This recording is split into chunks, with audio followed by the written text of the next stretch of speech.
ছাত্রদের যে দাবিটা ছিল সেটা ছিল সম্পূর্ণ নিরপেক্ষ একটা দাবি, অর্থাৎ এটার ভিতরে দলের কোনো সম্পৃক্ততা নাই। তো এখন দলীয় কার্যক্রম পরিচালনা করতে গিয়ে বা দলীয় কোনো লোকজন যদি এই আন্দোলনকে পুঁজি করে তারা তাদের ফায়দা লুটতে চায়, সেটা তাদের এক ধরনের ভুল ধারণা।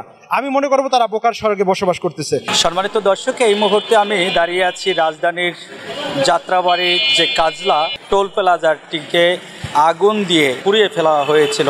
কোটা বিরোধী যে আন্দোলন শিক্ষার্থীরা শুরু করেছিল, সেখানে জামাত বিএনপির নেতাকর্মীরা সেই আন্দোলনে ঢুকে গিয়ে এই ধ্বংসাত্মক কার্যক্রমে তারা মেতেছিল। আমরা এই মুহূর্তে রয়েছি রাজধানীর হানিফ ফ্লাইওভার সেই কাজলার পাড়ের অংশে, যেখানে আমরা দেখছি এই মুহূর্তে সেই হানিফ ফ্লাইওভারের যে টোল প্লাজা পুড়িয়ে দেওয়া হয়েছিল, সেই পুড়িয়ে দেওয়া টোল প্লাজাটি সংস্কারের কাজ চলছে এই মুহূর্তে। একই সঙ্গে আমরা দেখছি যে এখানে নিরাপত্তার ছিল ঠিক আমাদের আনসার ব্যাটালিয়ন সদস্যরা আমার পিছনে রয়েছে, তারা নিরাপত্তার দায়িত্বে এখানে রয়েছে। আজকের মতন আমরা যতটুকু দেখছি যে কিছুটা যান চলাচল স্বাভাবিক রয়েছে। মাঠে আইনশৃঙ্খলা বাহিনীর সদস্যদের মধ্যে রয়েছে পুলিশ, র্যাব, বিজেপির সদস্যরা, সেনাবাহিনীর সদস্যরাও রয়েছে। বিভিন্ন জায়গায় তারা টহল দিচ্ছেন।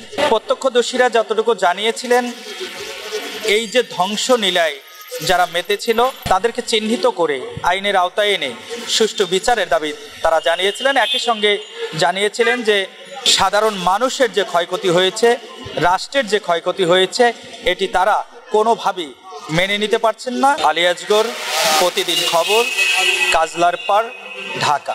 আমরা দেখতেছিলাম যে এদেশের শান্তিপ্রিয় ছাত্রছাত্রীরা তারা একটি যৌক্তিক একটি দাবি নিয়ে রাস্তায় নেমেছিল শান্তিপূর্ণ আন্দোলন করার জন্য। আসলে সেই শান্তিপূর্ণ আন্দোলন চলতেছিল, মাঝখানে কিছু দুষ্কৃতিকারী এদেশের জামাত বিরোধী চক্র এবং জামাত বিএনপি বিরোধী চক্র, দেশ বিরোধী, এরা দেশটাকে অস্থিতিশীল করার জন্য এবং দেশটাকে আবার সেই পিছনে নিয়ে যাওয়ার জন্য তারা ধ্বংসলীলায় মেতে উঠেছিল। আসলে আমরা এই ধ্বংসলীলা চাই না। আমরা চাই উন্নত বিশ্বের সাথে তাল মিলিয়ে আমাদের দেশ আবার উন্নত বিশ্বের সাথে তাল মিলিয়ে উন্নত বিশ্বের সাথে উন্নত রাষ্ট্র হিসেবে বাংলাদেশ আবার মাথাচাড়া দিয়ে উঠবে, এটাই আমাদের দাবি। এবং আমরা কখনোই চাই না এদেশে আর কখনো আগুন সন্ত্রাস, এদেশে চাই না কোনো জ্বালাও পোড়াও কর্মসূচি।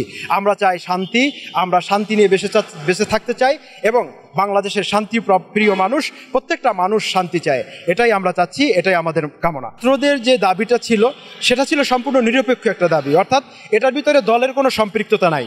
তো এখন দলীয় কার্যক্রম পরিচালনা করতে গিয়ে বা দলীয় কোনো লোকজন যদি এই আন্দোলনকে পুঁজি করে তারা তাদের ফায়দা লুটতে চায়, সেটা তাদের এক ধরনের ভুল ধারণা। আমি মনে করবো তারা বোকার স্বর্গে বসবাস করতেছে।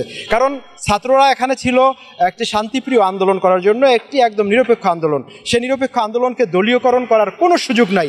এটাকে আমরা কখনোই সাপোর্ট করব না, বাংলাদেশ সাধারণ জনগণ কখনোই সাপোর্ট করবে না। যদি এই শান্তিপ্রিয় ছাত্রদের যেই আন্দোলনের ভিতরে যদি কোনো দল, কোনো পক্ষ এসে তাদের ফায়দা লুটতে চায় বা ফায়দা হাসিল করতে চায়, সেক্ষেত্রে আমি বলবো সেটা তারা ভুলের স্বর্গে বসবাস করছেন।